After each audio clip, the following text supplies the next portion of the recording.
Good morning, my friend. Good morning. How are you doing? Very, very good. Happy Saturday. So, Vicky, this is a very special episode. It is indeed. What are we talking about today? Today we're going to talk about something really, really special and powerful because we will be dealing with stepping out of the box.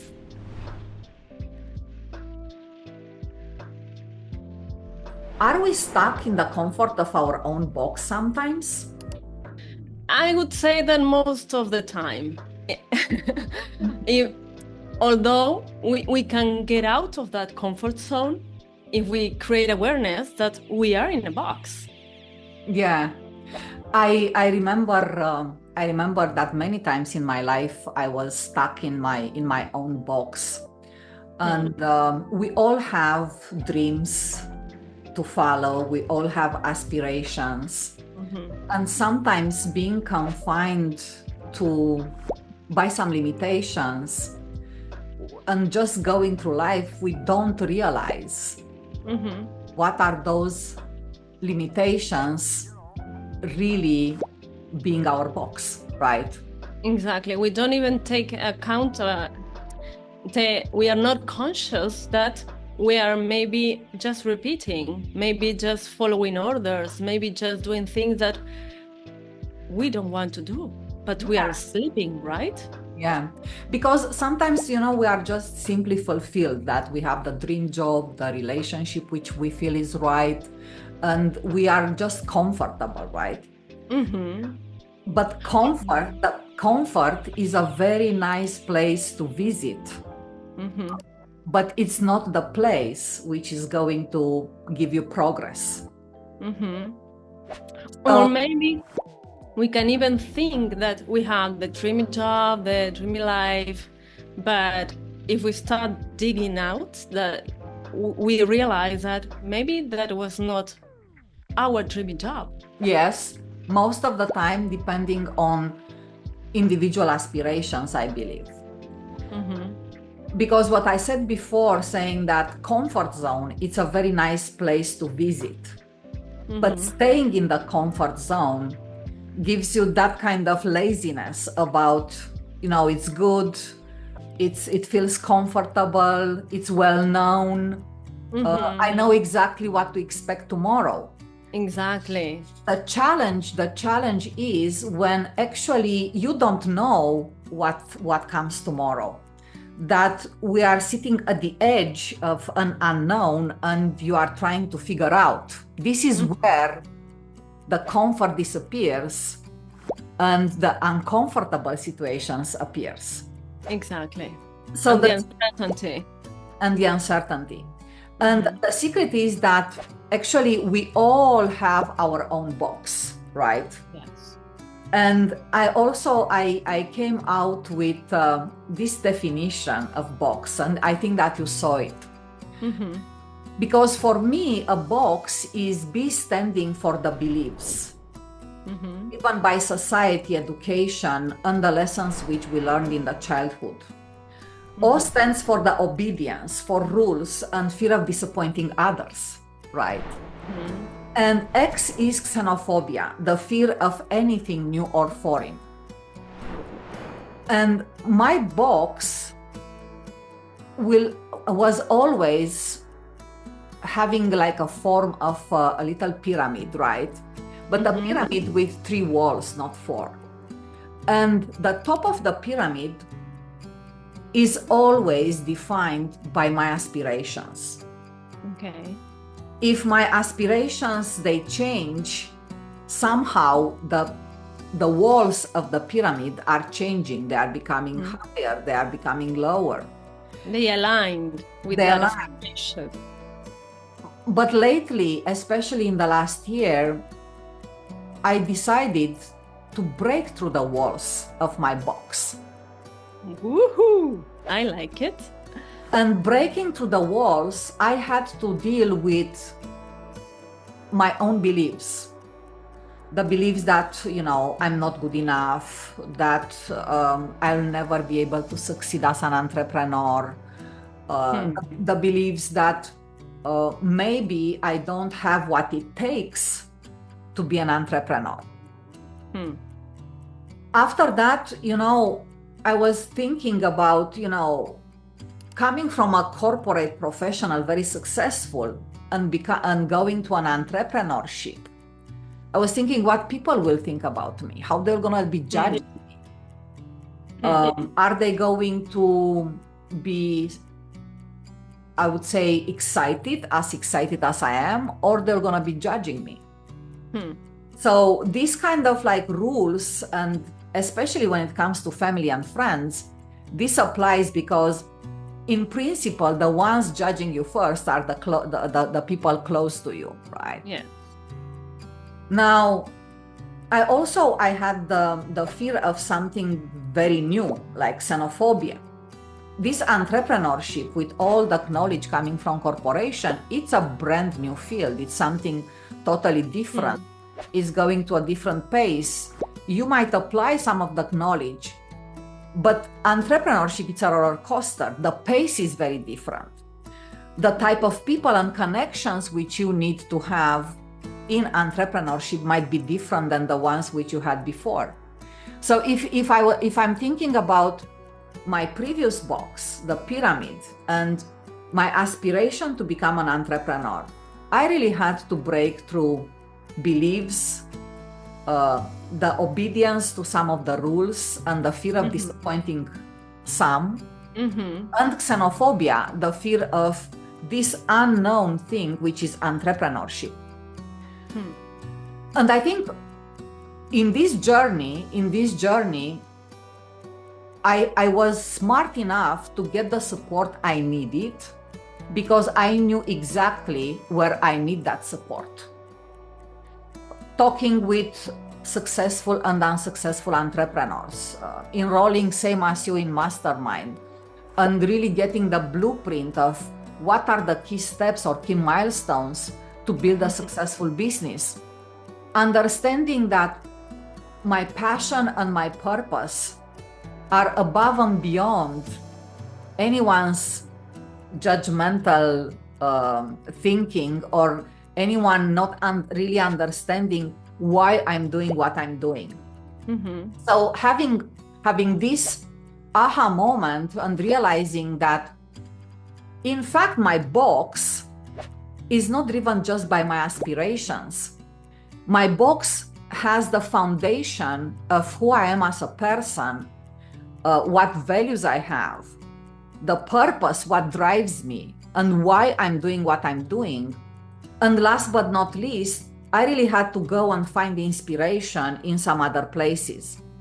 But doing this and really channeling everything through the things which I know about myself helped me break through the walls and really open up a terrace. Okay. And my box right now has this kind of amazing view to a horizon which is unlimited, right? So, so to me, beautiful. It really takes a lot of knowing yourself, understanding what drives you, and what passions do you have. Because in the moment when you want to transform your box, you really need to arm yourself with all the things which you know you are good at, and to really acknowledge the things which you want to fight for and choose your battles. Exactly. So how your box looks like, Vicky? Well, listening to you comes to my mind that our box should have inside everything we want, we like, we are passionate about, right? In our box, we have to put all the things that gives us life. So when I think about my box, nowadays, okay, I would think of calling it my ever-evolving box. Yeah?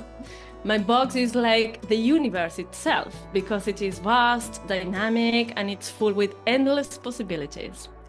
And when I think about its inside, it's adorned with Reiki symbols, astrology signs, stars, planets, And each of those elements represent aspects of my spiritual journey and connection to the cosmos.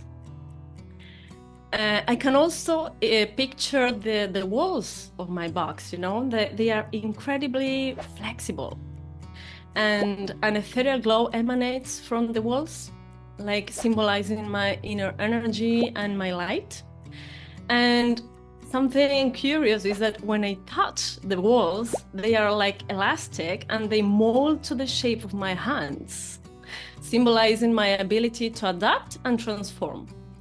These walls are not like a boundary. I don't consider them a boundary, but extensions of my reach, responding to my desires and my growth. I can also picture my box like transparent, allowing the light of the sun, the moon, the stars to permeate, illuminating my path and filling my world with inspiration, because that's all what I'm passionate about. And this transparency signifies clarity and openness to new experiences and truths.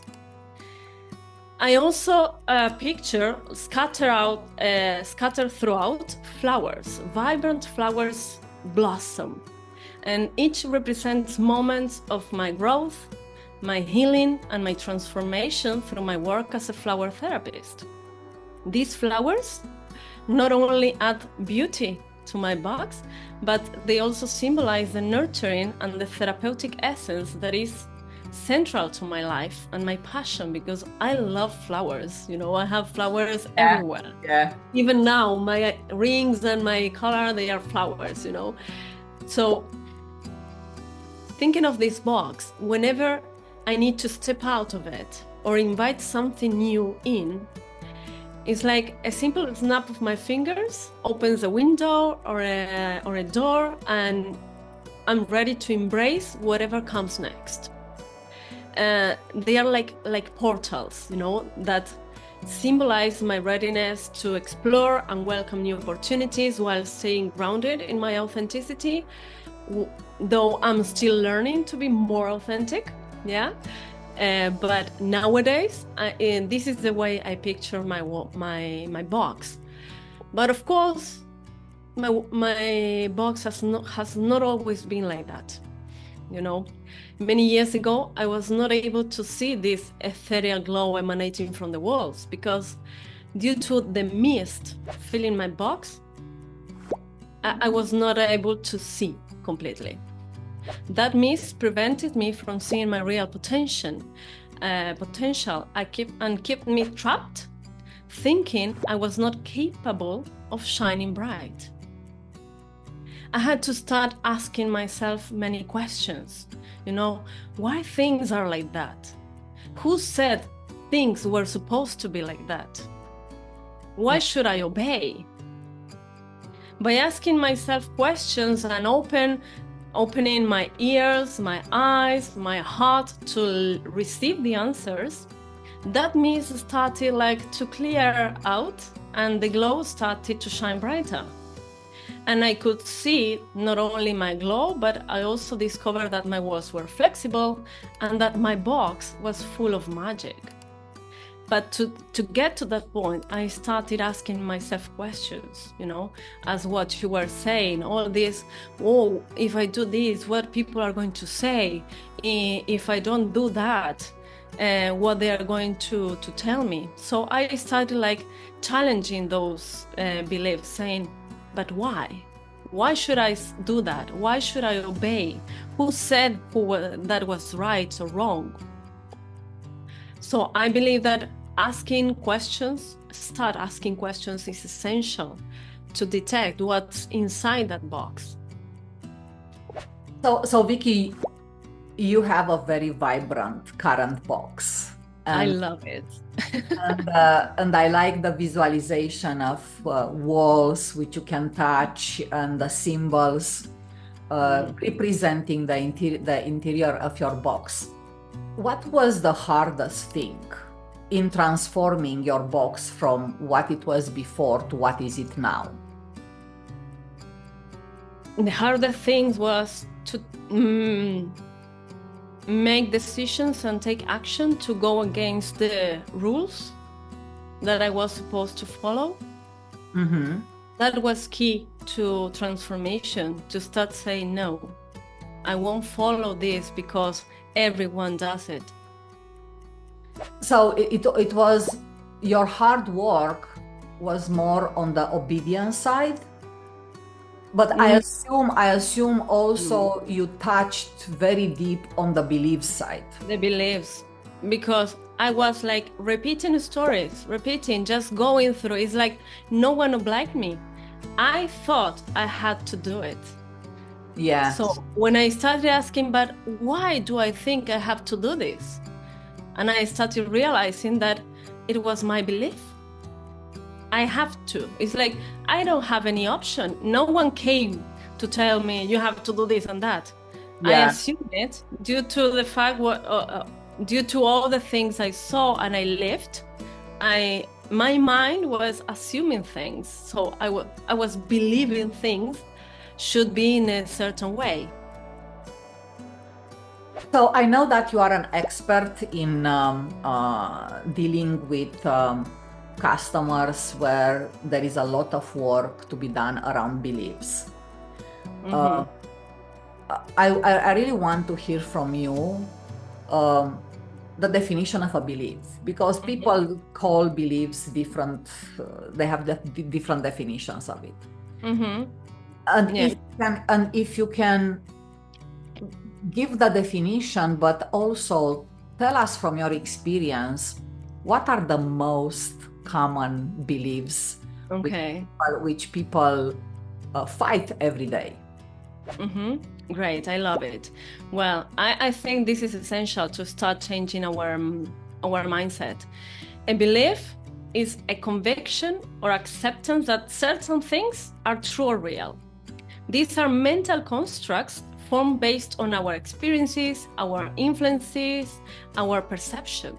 Yes, beliefs act as our internal compass, guiding our thoughts, our actions, and our reactions. Yeah. Yeah. So beliefs are structured in our mind through repeated experiences and reinforcement. So they are often deeply ingrained and they can be formed through past experiences. For example, experiences, especially those that are emotional or repetitive, contribute significantly to the formation of beliefs. They can also be influenced by authority figures. Beliefs often develop based on what we learn from parents, teachers, grandparents, societal authority figures. Something that they say for a kid that doesn't know anything about the world is true. That's why we need to take a lot of care to what we say to kids, please. The beliefs can also be reinforced by confirmation bias. Yep. Once the belief is formed, our mind tends to focus on information that confirms that belief, reinforcing it further. So I believe something and my mind is going to focus only on that information that is going to confirm the belief. The beliefs can also create invisible loyalties. And this is huge. Oh. We work a lot on this on my sessions because we do the shadow work. And this is essential, yes? The beliefs we hold can create these invisible loyalties to our past experiences, families, cultural norms. These loyalties can subconsciously influence our actions and decisions, often keeping us trapped in patterns that no longer serve us. So recognizing these loyalties can be the first step towards breaking free and creating new and empowering beliefs. And I have here an example if you want to listen to it. That is a personal example of how loyalties, invisible loyalties work, you know. When I was a child, my father used to tell me that I was the grumpy of the family. Okay. And he was he kept repeating this. You are the grumpy of the family. And he even made jokes about it. So in my mind. And you believe that, right? Of course, in my mind, I had to be the grumpy of the family. But until one day, I saw this that I tell you, I start asking questions to myself because I realized that at school, I was always making people laugh. I was making jokes. I was very funny. And there was one specific day, I listened carefully because this can help you, okay, to recognize these loyalties versus visionaries.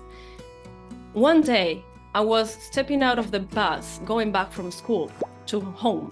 And on the bus, I was like making jokes, people was laughing, and I arrived to my place and I was walking to the gates of my door. And once I stepped into the gates, I could feel even my gesture changed. I started like even physically changing that I feel like grumpy. And at that time, I asked myself, but how is this possible if I was making everyone laugh at the bus and seconds ago and now I'm grumpy? And that time I was not able to give an explanation to myself. But when I started studying and realizing that there was limiting beliefs, loyalties, etc., I connected instantly. I had to follow my father's expectations. If he says that I'm grumpy, I need to be grumpy because that's the way I feel that he loves me. Because I'm respecting what the role or the character he placed on me. Yeah, I think your example, it's very easily to be understood by us mature people.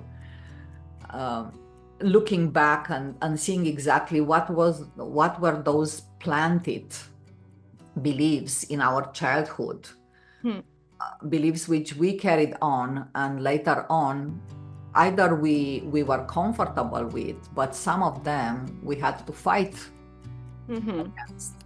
Yeah. So the most common belief is when you tell to your child, oh, you are not doing anything right. And that comes with the pain that you carry on, the burden that you are not good enough. Exactly. Or you criticizing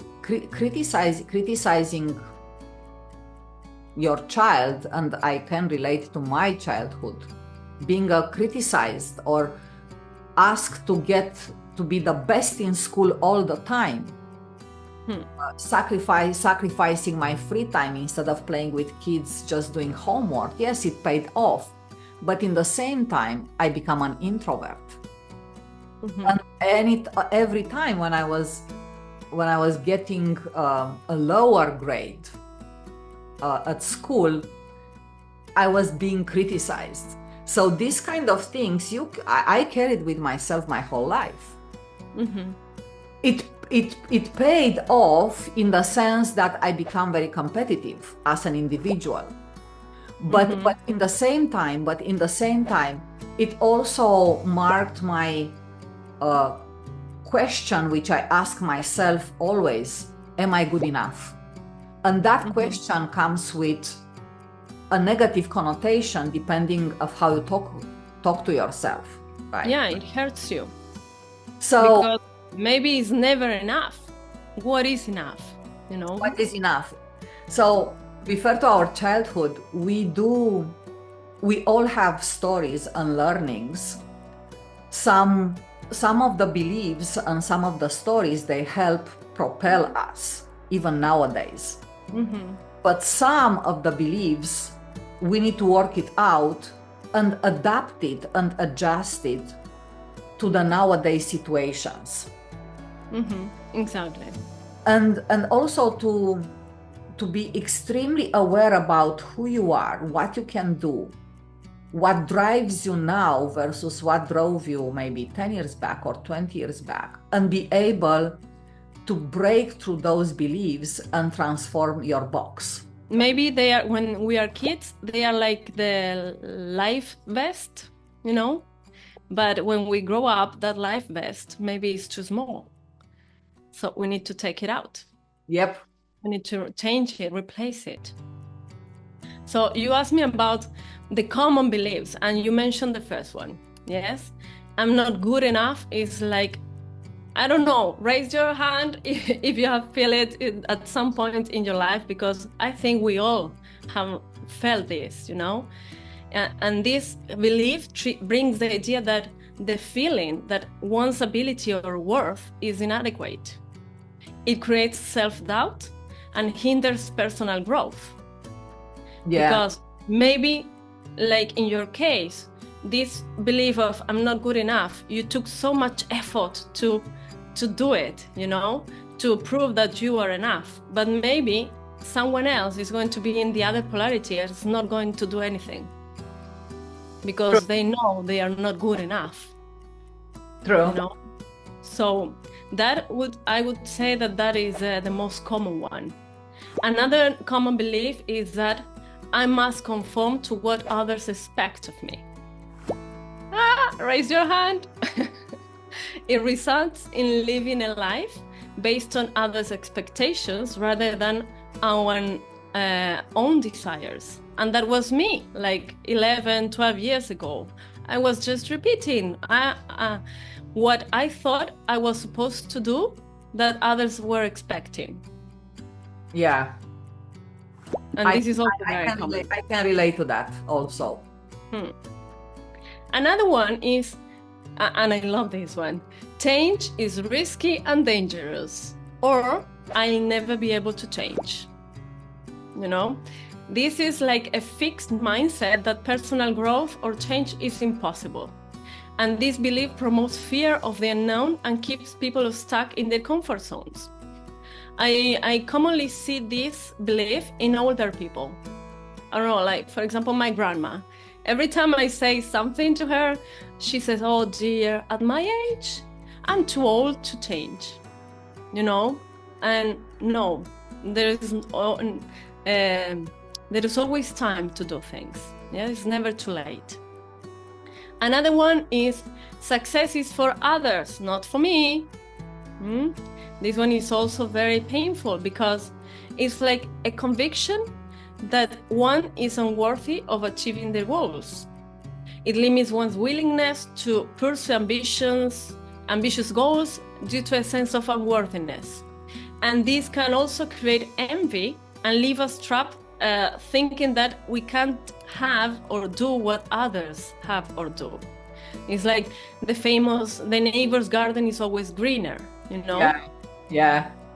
So they keep us trapped in that idea of I can't do it, but the other ones can succeed and I can't.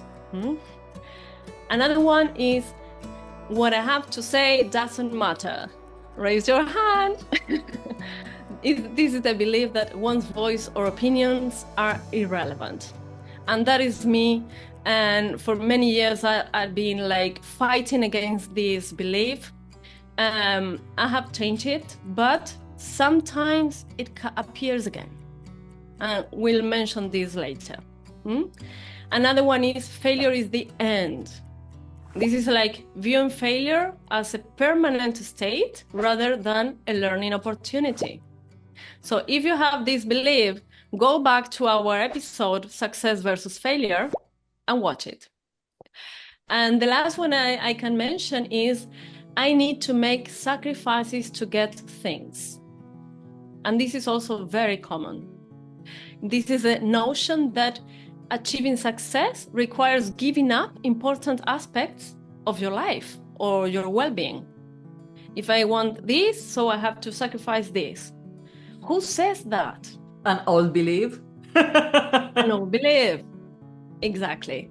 So those are the beliefs that I encounter more often. And I have good news and bad news for you.